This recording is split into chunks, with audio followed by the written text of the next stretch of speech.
Bonjour à tous. Bonjour. Merci d'être présents aussi nombreux. À la base, j'avais préparé une conférence. On essaie de faire les choses bien. On essaye de poser les choses, de faire un truc un peu conventionnel.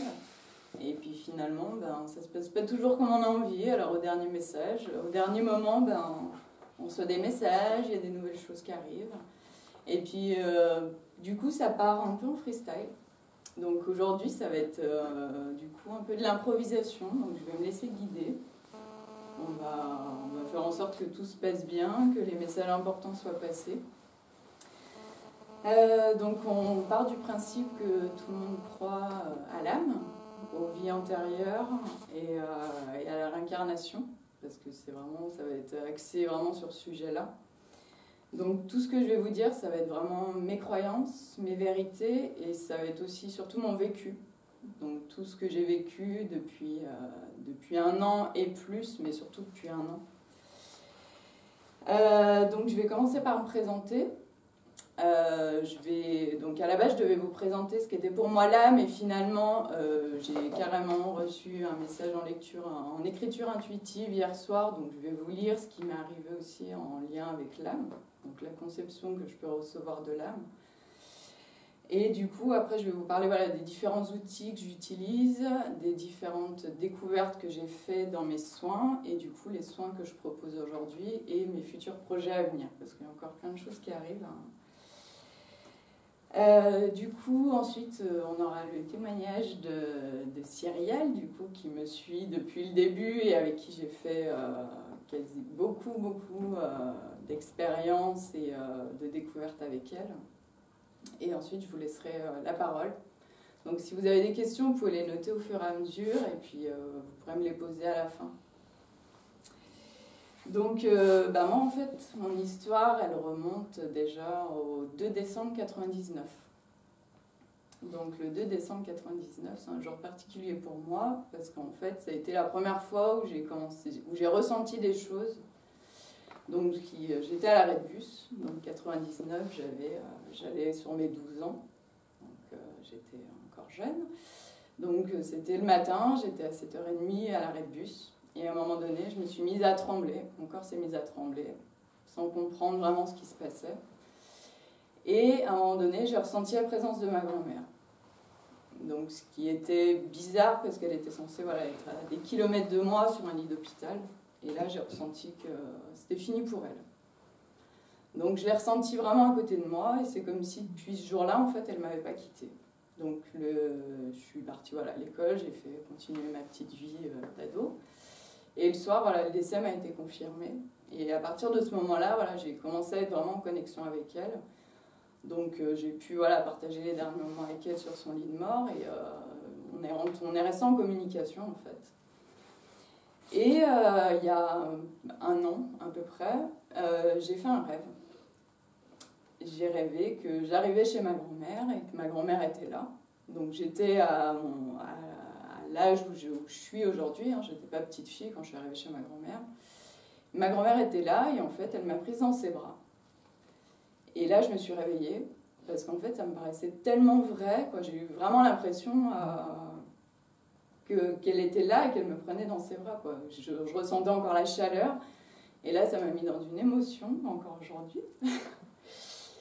Et là, ça a été un déclic pour moi. Je me suis dit, en fait, il y a quelque chose à comprendre, quoi. Depuis toutes ces années où elle était là, où elle me guidait, c'est qu'il y a quelque chose à comprendre. Et je me suis toujours sentie en décalage de la société. Je me suis toujours sentie conditionnée, devoir entrer dans une case.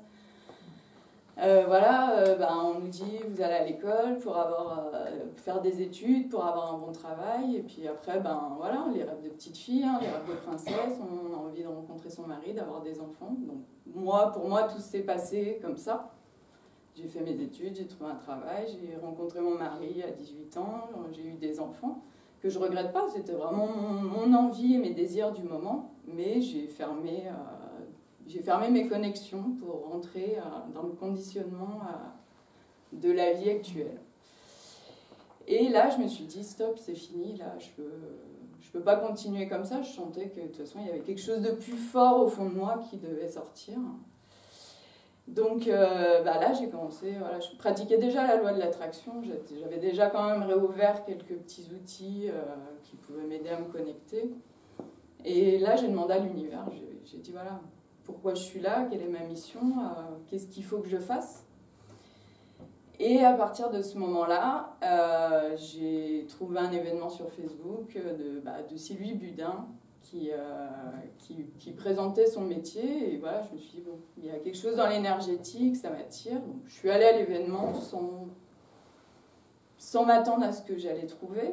Et en fait, Sylvie a commencé à se présenter et elle a dit quelque chose qui m'a percutée en disant, voilà, depuis que j'ai découvert ma famille d'âme, ça m'a ouvert plein d'opportunités, je connais ma mission de vie, je sais pourquoi je suis là. Et là, je me suis dit, mais quoi, c'est un message. J'ai demandé à retrouver ma mission de vie et elle vient de le faire, donc il faut que je suive le même chemin pour y arriver. Donc j'ai rencontré le médium avec qui elle avait travaillé, qui m'a présenté les familles d'âme, on a fait un atelier ensemble. Et là, voilà, quand j'ai découvert la famille des passeuses, ça a été une révélation. Je me suis reconnue dans ce rôle, dans les connexions aux ancêtres, dans toute cette sensibilité, dans toute cette sincérité, dans cet engagement que je pouvais avoir. Et ça m'a vraiment percutée. J'ai même commencé à trembler de partout, un peu comme il y a pratiquement 20 ans en arrière. Et là, je me suis dit, bon, si mon corps parle, c'est qu'il y a vraiment quelque chose à comprendre. Donc, je ne savais pas du tout comment ça allait démarrer, parce que le médium m'avait dit, oula, mais les passeuses, elles ont une grande capacité, tu vas nettoyer énergétiquement des personnes, tu vas faire passer des âmes. Moi, pour moi, c'était un peu irréel. Je me suis dit, moi, faire tout ça, je ne voyais pas comment j'allais pouvoir le faire. Et puis, quelques jours après, j'avais renvoyé ma cousine Cyrielle vers lui, et ce médium m'avait dit, oui, il a quelque chose de sombre. Et en fait, il m'a rappelé quelques jours plus tard en me disant, j'ai rencontré ta cousine, et effectivement, elle a une entité, elle a quelque chose qui est accroché à elle, donc c'est une âme désincarnée, et tu vas devoir la faire passer dans la lumière. Donc ok, j'accepte ma mission, il m'explique un petit peu comment ça va se passer, qu'est-ce qu'il faut que je fasse, puis en gros il m'a dit voilà, laisse-toi guider et tu verras ce qui vient. Donc j'ai accepté la mission, on a fixé un rendez-vous avec ma cousine, se voir un week-end, et puis on s'est dit avant de faire le soin, on va prendre un petit peu de plaisir, et puis on va aller se ressourcer à la forêt de Valin. Donc on va à la forêt de Valin, on se promène, et puis on accède au fauteuil des druides. Donc on y allait toutes les deux, il y avait aussi mes enfants, donc il y a des témoins de ce que j'avance. Et mes enfants se posent sur le fauteuil, donc on était en face toutes les deux, et à un moment donné, entre les pierres, je vois un petit papier jaune fluo. Donc ça attire mon œil, donc je me dis, il y a quelque chose entre les pierres. Donc je vais récupérer ce petit papier, qui me paraissait destiné, sachant que c'est moi qui l'avais vu. Et sur le petit papier, il y avait ce message. Accompagner les âmes. Et là, on s'est regardé et on s'est dit, voilà, c'est complètement fou. Et du coup, on est resté avec ça en se disant, voilà, il va falloir y aller et c'est que c'est le bon moment aussi, voilà, c'est comme si on était venu à la forêt de Valin chercher ce message, quoi. Donc on est rentré et puis voilà, on s'est installé, on a commencé voilà, Cyrielle ressentait qu'il y avait quelque chose, il y avait une présence, il y avait quelque chose. Donc j'ai commencé à passer mes mains sur son corps, parce que du coup j'ai un don qui est sensitif et qui est intuitif. Donc j'y vais un petit peu en me laissant guider, quoi. Je me laisse guider carrément. Et j'ai commencé à passer mes mains sur son épaule, 2-3 fois. Je n'étais pas convaincue de ce que je faisais, mais j'étais en train de le faire. Et puis à un moment donné, j'ai senti vraiment que j'avais attrapé quelque chose au-dessus de son épaule. Donc je me suis retrouvée avec les mains scotchées, donc je la touchais même plus. J'avais attrapé quelque chose et j'étais au-dessus de son épaule. Et là, j'ai senti une résistance vachement puissante. Ma cousine me dit, mais qu'est-ce que tu fais? T'es en train de m'arracher l'épaule. Je dis, mais je te touche même pas. Et j'ai arraché quelque chose. Qu'est-ce que c'était? J'en sais rien. Voilà, on m'avait dit que c'était une entité qui la suivait depuis des vies antérieures. À ce moment-là, j'ai pas laissé le mental arriver en cherchant plusieurs réponses, mais bon, par la suite, tout ce qui s'est passé, c'est que elle a senti une libération.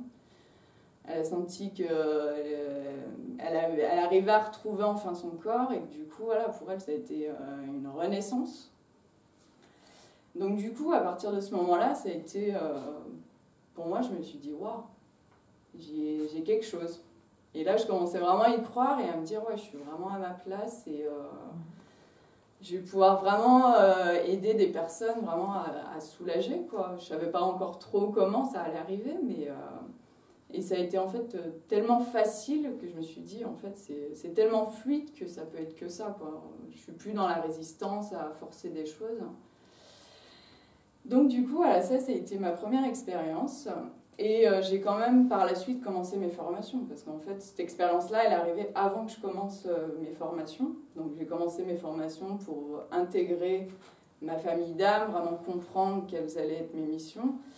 Mais je pense qu'avant tout, ça passait aussi par moi. C'était aussi d'apprendre aussi à me connaître, apprendre à connaître mes besoins, apprendre à connaître aussi mes envies, qu'est-ce que j'avais envie de faire aussi, vraiment. Et du coup, j'ai commencé voilà, un travail sur moi et un travail en lien surtout avec l'âme. Parce qu'en fait, le but, c'était, oui, c'est bien passeuse d'âme, mais finalement, qu'est-ce que c'est que l'âme? Qu'est-ce que c'est que l'âme? Parce que c'est vrai que l'âme, on en entend parler, mais finalement... Donc, bon, j'avais préparé des choses en lien avec l'âme, mais du coup, hier soir, j'ai eu des messages qui sont arrivés, donc je l'ai fait en écriture intuitive. Donc, je vais vous lire la définition de l'âme qui m'est arrivée. Donc, pour moi, le message qui est arrivé, c'est comme si je communiquais justement avec mon âme, que j'avais réussi à... pour moi, l'âme, c'est un peu comme si on avait un double, en fait. C'est comme si aujourd'hui, j'avais mon identité terrestre. Bon, là, je suis Julie, je suis mariée, j'ai 2 enfants, et que l'âme, c'est un peu... pour moi, hein, c'est vraiment personnel, mais pour moi, c'est un peu mon identité céleste. C'est un peu, voilà, qu'est-ce que j'ai à faire pour répondre à ma mission de vie. Donc, j'ai communiqué avec mon âme hier soir. Alors, donc, voilà le message. Je vais vous lire comme ça arrivé. Donc, l'âme, voilà, c'est l'identité céleste. Et l'identité céleste va venir s'incarner dans un corps physique. Mais ce corps physique, ça va être seulement un outil. On va s'en servir pour faire ce qu'on a à faire sur Terre, mais ça reste un outil. Donc, bon, je vous lis comme ça, parce que sinon, si je cherche à changer, ça ne va pas le faire. Donc, elle aura ses parents, elle aura choisi ses parents, les personnes qu'elle allait rencontrer et des missions qu'elle allait expérimenter plus ou moins facilement, pour ensuite choisir d'évoluer. Et là, c'est marqué « ou non ». Parce qu'en fait, ce qu'il faut savoir, c'est que l'âme, elle vient s'incarner sur Terre, mais elle peut décider d'évoluer ou pas. Si vous avez choisi de rester dans votre carcan, de continuer à rejouer des scènes, peut-être de vie antérieure, et de rester dans des schémas, c'est ok. C'est votre choix. Et en fait, vous avez aussi le choix, voilà, du coup, d'évoluer, de casser certains schémas, et de pouvoir répondre et de pouvoir réaliser certaines missions. Donc après, ça m'a mis. Et oui, nous avons le choix. Donc choix numéro 1, voilà, de continuer à vivre dans le passé, avec des rancunes, des attentes, des émotions bloquées, des non-dits. Ou vous avez un choix numéro 2, de vivre l'instant présent, de se libérer de ses blocages, guérir des blessures, transcender ses peurs, assumer ses connexions pour accepter sa mission de vie céleste, au travers de son identité céleste. Donc voilà le message. Et du coup, moi aujourd'hui, j'ai choisi d'évoluer. J'ai choisi voilà, d'aller fermer des portes de mon passé, de transcender mes peurs, d'aller rejouer des scènes et d'arrêter tous ces schémas. des schémas ancestraux, des schémas de vie antérieure. Sauf que c'est pas si simple que ça. C'est du moment où on choisit d'évoluer, ben on sait qu'on va se libérer, on va passer dans des phases où on va être super bien, et puis ça peut nous ramener aussi vite en bas qu'on est monté en haut. Donc c'est les montagnes russes. Donc en lien avec ça, il y a quelques jours, j'ai fait la lecture qui m'a amené ce que je voulais dire. Donc je voulais quand même vous lire, c'est un petit passage. Donc voilà, c'est le livre que j'étais en train de lire, voilà, des vies antérieures aux vies futures. Grâce à la mémoire des vies passées, peut-on guérir ses plaies d'aujourd'hui et transformer le futur? Donc les vies antérieures, je commence à les aborder dans mes soins, mais sans l'hypnose. Il y a des choses qui arrivent. Alors, donc à ce stade, il n'est sans doute pas utile de rappeler que la révolution psychologique engendrée par le travail sur les vies antérieures et la vie fœtale conduit obligatoirement celui qui l'accomplit à passer par une série de hauts et de bas. Les phases euphoriques où l'on se sent libéré et clairement conscient de soi, alternant avec les phases dépressives où se réactivent les perturbations et les problèmes qui sommeillaient dans l'inconscient. L'alternance de ces deux phases est indispensable pour qu'à la fois tous les résidus karmiques soient purgés et l'expérience assimilée en profondeur. Donc ça, c'était vraiment pour dire que, on choisit d'évoluer, mais c'est pas tout beau, c'est pas tout rose. On entend dire des fois, voilà, faut aller vers la lumière, donc j'essaye d'aller au plus vers la lumière, mais des fois on est ramené dans des émotions qu'on n'a pas choisies. Il peut y avoir des colères qui vont remonter, de la tristesse. Et j'ai envie de dire, c'est d'arriver à libérer ces émotions et de les accueillir aussi, de les vivre et puis de comprendre pourquoi on est dans cette phase de tristesse ou cette phase de colère. Et d'arriver juste à les vivre et à les éliminer et pas se dire, pas être dans le jugement, de se dire, oula, aujourd'hui je suis pas bien, j'ai envie de pleurer, non, je vais pas pleurer parce que, non, aujourd'hui j'ai envie de dire, voilà, moi je vis à travers mes émotions, et puis si un jour j'ai envie d'être plutôt dans des émotions négatives, joie, être moi-même et arriver à passer au-delà du regard des autres, c'est ce que je fais maintenant. Mon objectif en fait d'évolution, c'est d'arriver à être vraiment authentique et d'enlever vraiment tous les masques qu'on a pu se mettre, que j'ai pu me mettre, et de guérir toutes mes blessures qui peuvent être liées dans cette vie ou même dans d'autres vies. Et du coup, j'ai pu faire de nouveaux apprentissages. Donc ça, c'est pareil, c'est des choses qui sont arrivées il y a que quelques jours, voire quelques heures. Mais du coup, dans mes soins, je passe par le corps. Et je trouvais bizarre qu'en passant par le corps, j'arrive à avoir autant d'informations. Parce que du coup, je vous expliquerai après mes différentes découvertes, mais j'arrive... au-delà de nettoyer des âmes, de libérer des âmes désincarnées, j'ai fait beaucoup de découvertes en lien avec des vies antérieures, avec de l'ancestral, et je suis partie vraiment dans des choses assez poussées, au-delà de ce qui peut arriver aujourd'hui dans le corps physique. Et en fait,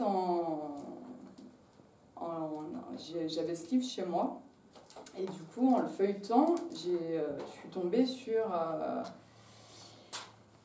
justement quels sont les différents corps de notre âme. Et là, je me suis dit, waouh, en fait, c'est ça. C'est ça, en fait, sur quoi je suis en train de travailler, en fait. C'est que du coup, notre âme, en fait, au-delà de notre corps physique, notre âme, en fait, a différents corps. Et les corps, en fait, sont reliés au chakra. Donc, vous allez avoir le premier corps qui va être en rouge, donc qui va être en lien avec le chakra racine, qui va être le corps éthérique et qui va vraiment apporter de l'énergie. Vous allez avoir ensuite le corps émotionnel supérieur, donc qui est en orange et qui va être lié au chakra sacré. Donc là, ça va être vraiment en lien avec les aspirations, la créativité et les émotions. Et ça peut être... Du coup, ça peut être autant créateur que ça peut aussi consumer des désirs. Donc ensuite, on va passer au corps mental supérieur. Donc là, ça va être le jaune. Donc celui-là, il va être lié vraiment au chakra du plexus. Et là, on va être au corps mental supérieur, les inspirations, et au corps mental inférieur. Donc là, ça va être vraiment aussi, au niveau du plexus, ça va être lié à tout ce qui est confiance, identité. Donc ensuite, on va avoir le corps vert, donc le corps astral, donc là qui va être lié au chakra du cœur. Donc là, ça va être voilà, d'arriver aussi à s'écouter et à se mettre au plus près de connexion auprès de notre âme en fait. C'est le centre de l'âme pour moi, le cœur. Donc ensuite, on va avoir le bleu. Donc, alors, ils n'ont pas mis le cyan, je me rends compte. Donc là, on passe directement à l'indigo, donc qui va être lié au troisième œil.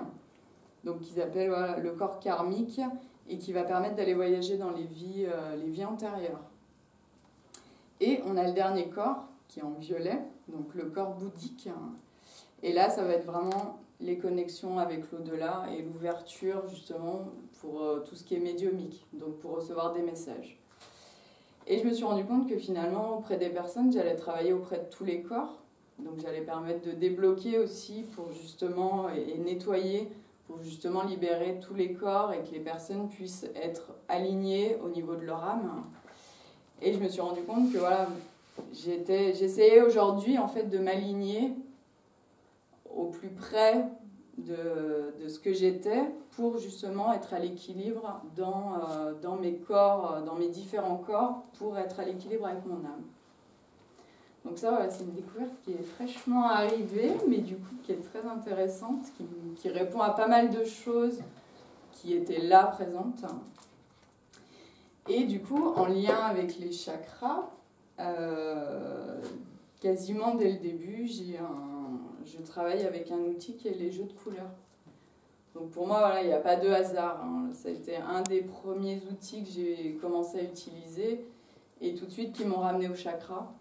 Donc c'est un jeu de cartes que j'utilise en général au début de mes soins, donc qui me donne pas mal d'indications. Donc je fais souvent un tirage à 3 cartes. Donc la première, ça va être vos besoins. Donc au niveau de quel corps vous allez avoir besoin. Donc il y a aussi le blanc et le noir qui sont aussi, on peut appeler ça des chakras secondaires qui vont plus être liés, donc les mains, le blanc aux mains et le noir aux pieds. Mais du coup, ça va me donner une indication sur quel corps travailler et à quel endroit. Et ça m'apporte aussi voilà, des messages en lien avec les chakras. Donc le premier, les besoins. Donc le deuxième, ça va être le blocage. Et la troisième carte, ça va être la ressource. De quoi on va s'appuyer pour avancer, pour évoluer. Donc moi, ce matin, je me suis amusée à me faire un petit tirage. Alors j'ai fait une seule carte, j'ai fait ma ressource. Donc je suis tombée sur le violet. Donc le violet, ça va être vraiment lié au chakra coronal, à l'ouverture. Donc je pense que voilà, c'était aussi un signe pour me dire sois bien ouverte pour recevoir tous les messages. Et c'est lié aussi à la personnalité. Donc là, voilà, je vais me servir de cette ressource et de croire en ma personnalité aussi. Aujourd'hui, voilà, je suis moi. J'ai pas un rôle à jouer. Je suis pas venue là en mettant un masque et puis en disant voilà... Donc je m'appuie vraiment sur ma personnalité, qui je suis. Et ça va être aussi en lien avec l'équilibre.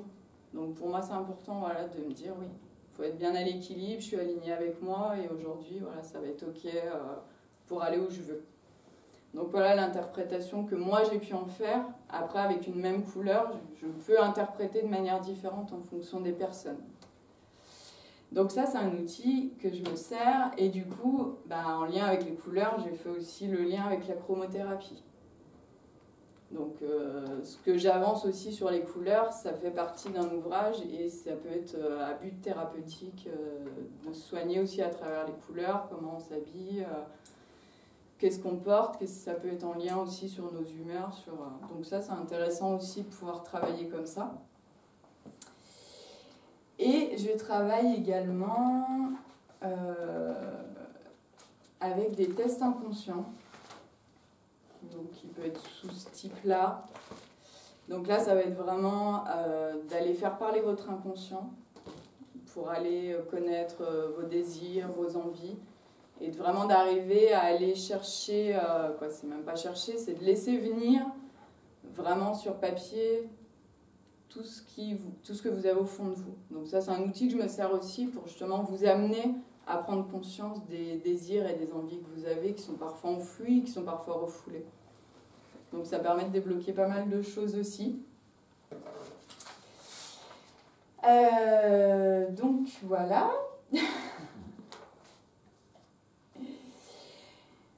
Donc moi j'avais une petite question, j'avais envie de laisser la parole peut-être à 2-3 personnes, parce que si on passe par tout le monde, je pense que ça risque peut-être de prendre trop de temps. Mais j'avais envie d'avoir votre avis justement sur, pour vous, qu'est-ce qu'était une passeuse d'âme et qu'est-ce qu'elle pouvait vous apporter. Si non, voilà, je pose la question. Ok, d'accord.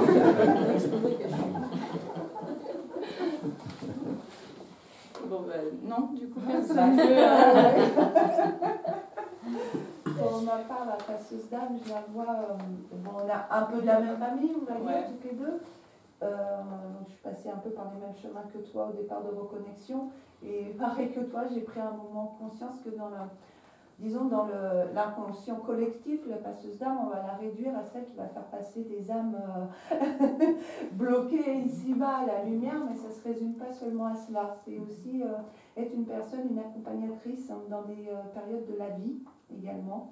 Donc sur des grands changements, sur des difficultés particulières. Donc nous, on va être le genre de personne qui va vous tendre la main, vous faire passer un pont, un passage, vous donner quelques outils, mettre en lumière vos blocages et ensuite vous rendre votre pouvoir, faciliter votre alignement, votre propre alignement, et on vous laisse aller ensuite gentiment poursuivre votre chemin.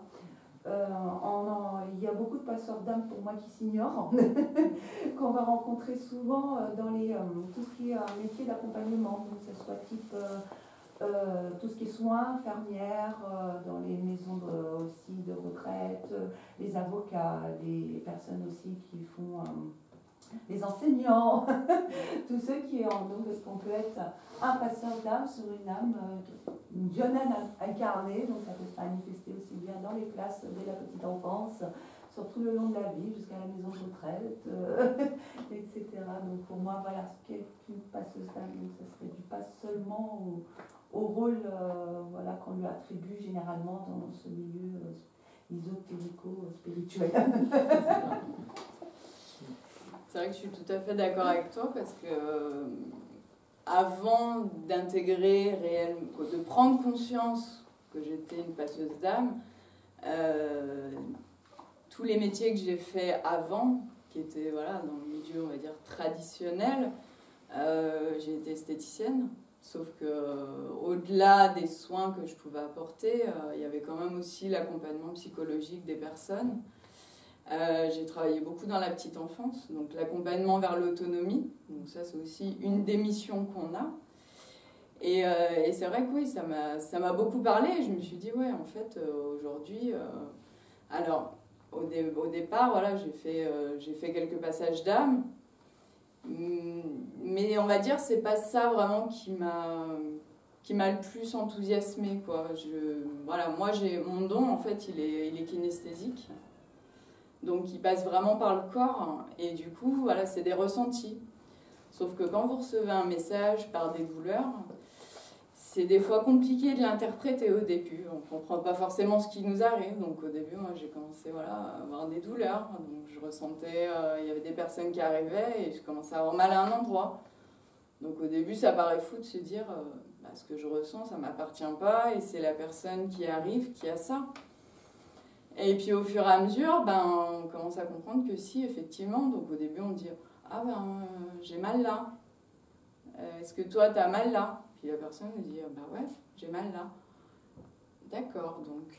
et là, on commence à comprendre comment ça marche. Mais du coup, la communication des fins, pour vraiment faire un passage d'âme à proprement dit, moi, j'ai un clair ressenti et du coup, j'ai pas forcément une clairvoyance à dire ah, bah, j'ai une âme qui est venue, qui m'a dit ça, qui veut que je l'accompagne.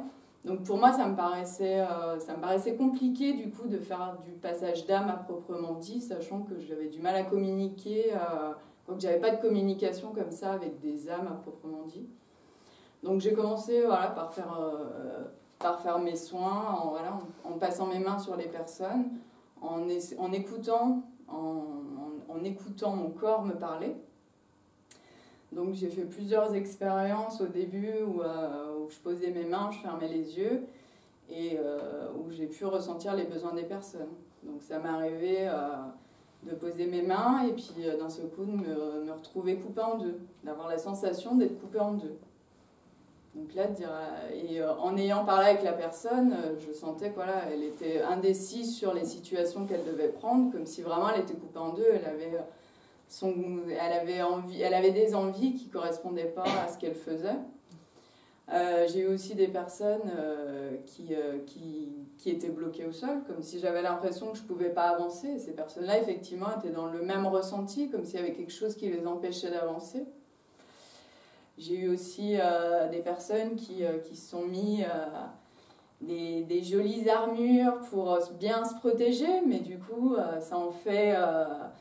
quand vous avez une armure, vous vous protégez tellement que vous ne pouvez plus avancer, et puis il n'y a plus rien qui peut vous atteindre. C'est comme si, du coup, vous avez un corps de pierre. Donc là, c'était voilà, de me dire, il va falloir aller enlever tout ça pour que la personne elle puisse vraiment être elle-même et qu'elle enlève toutes ces couches qu'elle porte et tout ce qu'elle a pris sur elle aussi qui l'empêche aujourd'hui d'avancer. Donc il y a eu ça et du coup au fur et à mesure aussi où je ressentais les douleurs à des endroits particuliers, je me suis appuyée du coup sur un outil qui est un peu plus terrestre on va dire et je me suis servi du dictionnaire des malaises et des maladies de Jacques Martel pour arriver à voir, les personnes venaient me voir, avaient des douleurs à tel endroit. Écoute, on va s'appuyer sur des outils qui sont déjà créés, on va pas aller inventer des choses. Donc je m'appuie beaucoup aussi sur le dictionnaire pour avoir des messages à faire passer. Donc moi je fais passer les messages, la personne lit la définition, elle sait sur quoi elle a travaillé, elle prend conscience de certaines choses. Mais après j'ai envie de dire, moi une fois que j'ai fait passer le message, et que j'ai enlevé ce que j'avais à enlever, je ne peux pas faire plus. Après, c'est aussi à la personne qui choisit d'évoluer, de faire aussi le travail et de pouvoir aussi régler cette problématique. Parce que souvent, j'ai remarqué que les douleurs pouvaient être liées, alors on va appeler ça des entités, mais du coup, entité, quand on regarde dans le dictionnaire, ça veut tout dire et rien dire, on ne sait pas vraiment ce que c'est. Ils disent que c'est quelque chose qui n'est pas matérialisé et qu'on ne peut pas forcément nommer. Donc entité, on peut dire que ça peut être une âme désincarnée, mais entité, ça peut être plein d'autres choses aussi. Et aujourd'hui, c'est ce que j'ai découvert, c'est que l'entité à proprement dit, au démarrage, quand j'ai commencé, on m'avait expliqué que c'est une âme désincarnée qui venait s'accrocher à nous et qu'en fait, qu'elle était tellement chargée négativement qu'elle venait puiser notre énergie. Elle venait nous amener un message, mais en puisant tout ce qu'on avait et en créant des douleurs chez nous pour nous envoyer un message. Et le but, pour moi, c'était d'aller chercher qu'est-ce que cette âme-là, elle vient amener comme message à la personne. Donc souvent, ça peut être divers et varié en fonction de la partie du corps, mais la plupart du temps, c'est souvent pour amener un changement de vie. C'est souvent pour amener à évoluer. On vient sur Terre pour faire des expériences. Et du coup, ces expériences, elles peuvent être plus ou moins faciles. Mais quand c'est des maladies, c'est comprendre pourquoi on est malade. À ce moment-là, qu'est-ce qui s'est passé? Parce que la maladie, pour moi, c'est pas... Alors, c'est peut-être un peu fort de dire on crée la maladie, mais en même temps, les pensées sont créatives. La loi de l'attraction, c'est ce qu'on attire à soi. Et tous les mots qu'on va employer dans son quotidien, c'est ce qu'on va attirer à soi.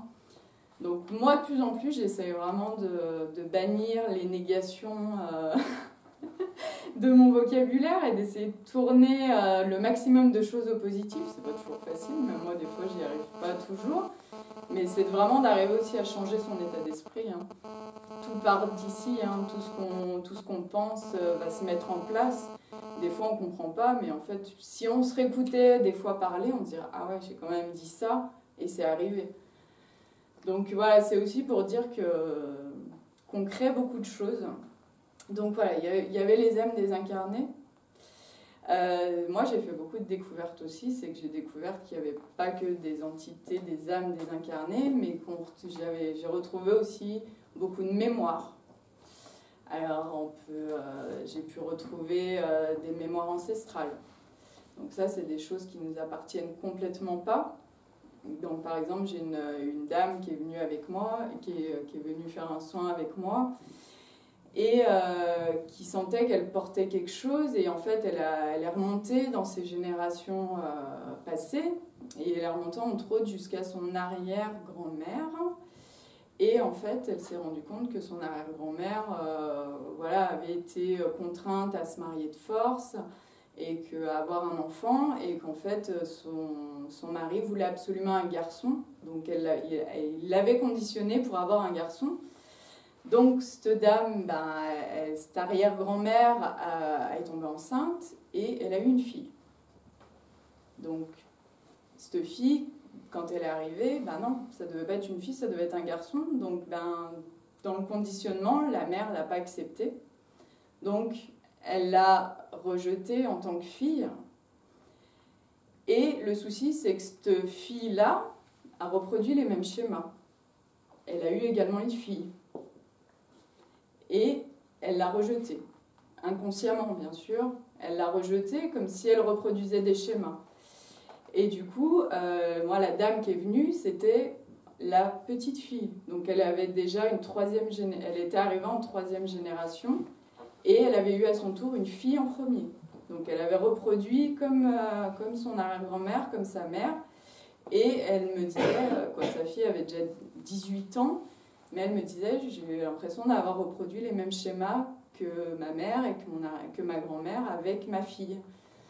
Et du coup, elle avait envie aujourd'hui d'arrêter tout ça, d'arrêter les schémas et de réparer un petit peu ce qui n'avait pas été fait. Et du coup, je l'ai accompagnée aussi dans ce cheminement à prendre conscience de certaines choses et de choses qui ne lui appartenaient pas, et de pouvoir reconstruire la relation avec sa fille et peut-être lui expliquer qu'inconsciemment, elle avait peut-être fait des choses, elle avait peut-être dit des choses, elle avait peut-être rejeté, mais que finalement, ça remontait aussi à des générations, et que le but du jeu, c'était que sa fille, elle ne reproduise pas la même chose.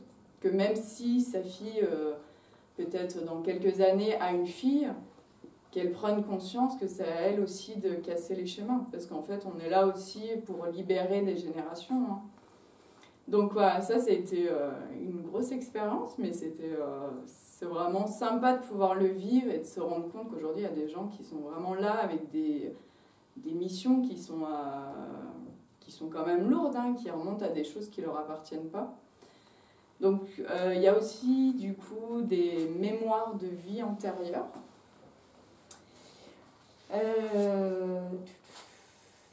Donc oui, au niveau des mémoires de vie antérieure. Alors, donc ça, je l'ai découvert un peu par hasard, mais je suis tombée sur plusieurs personnes. En plus, j'ai eu plusieurs personnes qui étaient un peu dans le même cas de figure, où dans cette vie-là, elles sont arrivées à me dire, en fait, je me sens sale. Je me sens sale, je me sens violée, je me sens envahie, alors que dans cette vie, j'ai pas vécu de choses comme ça. Donc là, on se dit, si dans cette vie, on n'a pas vécu ça, c'est qu'il y a des mémoires de vie passée. Donc du coup, c'est vrai que sur le moment, moi, j'ai pas d'outils pour faire des régressions. Donc mon objectif, c'était pas non plus de l'emmener dans des vies passées. Je suis pas formée pour. Donc du coup, on est parti en faisant le soin, et mon objectif, c'est toujours d'aller nettoyer.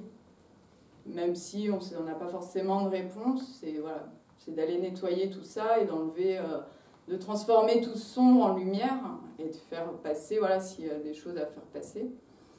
Et en fait, au moment où j'ai commencé le soin, en fait, j'ai commencé à avoir des images. Et là, je suis partie assez loin. Alors, je suis incapable de dire quelle époque, où, comment. Mais je l'ai vue dans un cachot, les mains attachées, dénudée dans un endroit super sale. Et je pense qu'il y avait, elle a dû avoir un bourreau qui n'était pas très sympa. Et là, je me dis, waouh, je suis partie très loin. Mais du coup, voilà, mon objectif, c'était à ce moment-là de lui expliquer que voilà, elle avait vécu ça peut-être dans une autre vie. Et de dire, voilà, ben, moi aujourd'hui, j'ai fait le nécessaire pour nettoyer tout ça. Tu prends conscience que ça t'a peut-être appartenu à un moment donné, mais qu'aujourd'hui, c'est plus d'actualité, donc on le nettoie. Donc voilà pour les mémoires. Donc ensuite, j'ai découvert aussi qu'on avait pas mal d'empreintes dans le corps. Donc les empreintes, là, elles vont plus être liées à des personnes. Donc là, ça va être des personnes... alors ça peut être pareil, ça peut être dans cette vie ou dans des vies antérieures, parce que du coup, dans cette vie, des fois, on vit des histoires avec des personnes qui vont être très très fortes. Alors si on pousse encore plus loin, ça peut être des schémas karmiques aussi. Hein. On revoit des personnes dans cette vie-là avec qui on a déjà vécu et avec qui on a déjà vécu des histoires pas toujours faciles et que dans cette vie-là, on rejoue des scènes, peut-être différemment avec d'autres rôles, mais que du coup, ces personnes-là ont laissé des empreintes et que les empreintes, elles sont marquées dans le corps. Et que ces personnes-là ont encore peut-être un pouvoir, entre guillemets. Quand je dis pouvoir, c'est peut-être quand on a, voilà, par exemple, un problème d'autorité avec quelqu'un dans une autre vie et qu'on rejoue cette scène et qu'on rejoue une scène dans cette vie-là. Ça peut aller loin. Parce que du coup, bon, je donne un exemple aussi. Par exemple, ce que j'ai vu là récemment, avec ce qu'on a travaillé récemment avec une personne, c'est que dans cette vie-là, elle a rencontré quelqu'un qui avait une ascendance sur elle, une certaine autorité, et qu'en fait, ça l'a ramené dans des vies antérieures. Ça l'a ramené dans des vies antérieures, en sentant que voilà, cette personne, elle l'avait déjà rencontrée dans d'autres vies, et qu'il y avait eu quelque chose d'autorité, mais plus poussé. Je reviens encore, je vois des choses pas forcément très gaies, mais cette personne-là, voilà, avait, donc c'est encore une autre histoire, c'est une autre personne, hein. C'est pas l'histoire d'avant, mais cette personne-là, en fait, a été l'esclave, dans une autre vie, elle a été esclave d'une personne donc, qui l'a enchaînée, qui l'a violée. Et du coup, voilà, il y avait une certaine forme d'autorité sur cette personne. Quand on est esclave, on est sous la dominance de quelqu'un. Et dans cette vie, en fait, elle a re-rencontré cette âme-là, donc sous une autre forme, hein, elle n'est plus esclave dans cette vie, mais du coup sous une forme de relation où il y a une dominance. Et du coup, on rejoue des scènes et c'est juste d'arriver à prendre conscience qu'à un moment donné, on ne veut plus de ça et qu'on veut juste arrêter le schéma et de ne plus être sous l'autorité de la personne, parce que dans cette vie-là, on va dire qu'on a la chance plus ou moins d'être tous égaux et de faire une unité et d'arriver à réparer peut-être plus facilement guérir nos blessures qu'à une certaine époque. Donc voilà, il peut y avoir encore des empreintes dans le corps. Et on peut aussi avoir, quand on dit par exemple, quand je dis les mots ont une puissance assez forte, c'est comme quelqu'un qui va dire lui je l'ai dans la peau. Quand vous êtes dans une relation où c'est très fusionnel, où la personne elle a beaucoup d'emprise sur vous, dans cette vie-là, elle peut aussi vous nuire, inconsciemment peut-être, mais quand on dit je l'ai dans la peau, des fois oui, il y a des personnes qui l'ont dans la peau, et voilà, mon rôle aussi c'est de dire on va se détacher de tout ça, on va enlever toutes ces empreintes aussi pour nettoyer. Donc ça c'est les empreintes, et du coup je vais rebondir sur le même truc parce que tout est un peu lié. C'est que du coup donc la personne qui était dans sa vie d'esclave, aujourd'hui qu'est-ce qui lui a fait prendre conscience qu'elle était esclave? C'est qu'en fait elle a eu l'impression à un moment donné d'être enchaînée. d'avoir des chaînes aux pieds, d'avoir des chaînes aux poignets. Et pour moi, ça reste, c'est un peu des objets karmiques. Ça reste des objets karmiques, donc symboliquement, on va aller retirer ces chaînes. Et je me suis rendu compte qu'en fait, j'arrivais à le faire énergétiquement, d'enlever justement les chaînes, de libérer la personne. Donc dans objets karmiques, on a aussi, j'ai découvert aussi pas mal de choses. Donc j'ai découvert aussi qu'on pouvait avoir des objets. Donc ça peut être des poignards, des pieux. Donc j'ai découvert que, comme je disais tout à l'heure, les mots ont une puissance, mais quelqu'un qui se sent trahi, on m'a mis un couteau dans le dos. Ah ben là, vous pouvez être sûr que le couteau, il est bien encore dans le dos. Donc ça peut être dans cette vie. Hein. Vous avez été trahi par quelqu'un, il m'a mis un couteau, il m'a planté un couteau dans le dos. Vous dites ça, ah bah ouais, j'ai une douleur là. Je comprends pas, j'ai une douleur au milieu du dos. Oui, qu'est-ce qui s'est passé et tout Ah bah oui, j'ai vécu ça. Est-ce que tu sens qu'il y a quelqu'un qui t'a mis un couteau dans le dos? Ah bah ouais, lui il m'a trahi, il m'a mis un couteau dans le dos. Bon, effectivement, t'as un couteau dans le dos. Donc ça paraît un peu fou, mais du coup, les personnes à qui j'ai pu retirer des couteaux comme ça ont senti vraiment le couteau qui partait, et ça a été aussi une sorte de guérison. Où après on va aller guérir la blessure et on va aller guérir cette forme de trahison. Donc ça, c'est les objets dans cette vie-là qu'on s'inflige nous-mêmes, mais on a aussi les objets dans les vies antérieures. La façon dont vous allez mourir. Donc j'ai rencontré plusieurs personnes qui sont mortes avec des armes. J'ai une personne un jour qui était vraiment pas bien, donc je n'étais même pas en soins. Je venais de finir un atelier, la personne n'était pas bien, et puis en fait elle vient me raconter qu'elle a rencontré quelqu'un qui lui a fait une lecture d'âme et qui lui a expliqué qu'à une certaine époque, elle était chevalier, donc que c'était un homme, et qu'elle était morte avec une épée plantée au-dessus de l'omoplate. Et que depuis que la personne lui avait dit ça, elle avait une douleur au niveau de l'omoplate et qu'elle ressentait que c'était lourd. Elle avait quelque chose de lourd. Et du coup, à ce moment-là, moi, j'ai commencé à avoir la douleur. Sympa, je me suis retrouvée avec la même douleur qu'elle. Donc j'ai bien pu cibler, et à ce moment-là, j'ai commencé à voir l'épée. Comme si vraiment, oui, elle avait une épée plantée, et ça me paraissait vraiment, je ne veux pas dire réel, c'est un peu fou, mais ce qu'elle disait, c'était juste. On va dire, c'était juste. Et du coup, je lui ai proposé de lui enlever l'épée. Je ne pouvais pas la laisser comme ça. Et elle a visionné l'épée, moi je l'ai visionnée aussi, et on l'a retirée ensemble. Après, en général, je retire les objets avec les personnes. Je ne peux pas le faire comme ça. Voilà, faut que la personne aussi soit OK pour aller retirer cet objet-là. Donc du coup, après,